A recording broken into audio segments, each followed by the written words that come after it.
Ողջույն բարեկամներ, ձեզ հետ կրկին անգլերեն զրոյից և դասապատրաստում դասընթացն է և մենք phonetics, այսինքն հնչյունաբանություն, բաժնում ենք։ Այսօրվա մեր հարցը ինչու և ինչպես պետք է բառը բաժանել վանկերի, ինչ կապ կա վանկի և շեշտի միջև։ Այս հարցին պատասխանելու համար նախ դիտեք շեշտ և սթրես տեսահոլովակը, որը տրամպլին կհանդիսանա այսօրվա տեսահոլովակի համար, որն էլ իր հերթին տրամպլին կհանդիսանա այլ հարցերի պարզաբանման համար։ Մենք արդեն նախորդ դասից գիտենք, որ անգլերենի շեշտը ընկնում է ոչ թե բառի վերջին վանկի ձայնավորի վրա, ինչպես հայերենում, այլ բառի շեշտվող վանկից առաջ։ Այստեղ հարց է առաջանում.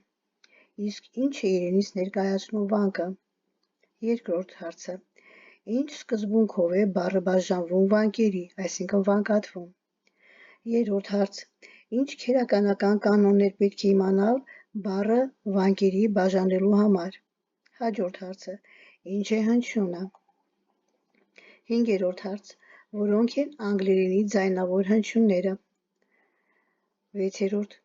որ ձայնավոր հնչյուններն են կոչվում երկար։ Հաջորդ հարցը. որ ձայնավոր հնչյուններն են կոչվում կարճ։ Եվ վերջին հարցը. որ բաղաձայն հնչյունն է, որ գրվում է երկու տառով, համապատասխան տառ չունենալու պատճառով։ Այս բոլոր հարցերի պատասխանները տալուց հետո կարող ենք անցնել վանկերի բաժանման կանոններին, որից հետո կիմանանք ինչպես ճիշտ վանկատել բառը և որտեղ դնել վանկի շեշտը։ Հետաքրքրե՞ց։ Եթե այո, գրեք, կպատասխանեմ։ Այսօրվա համար այսքանը, կհանդիպենք, goodbye։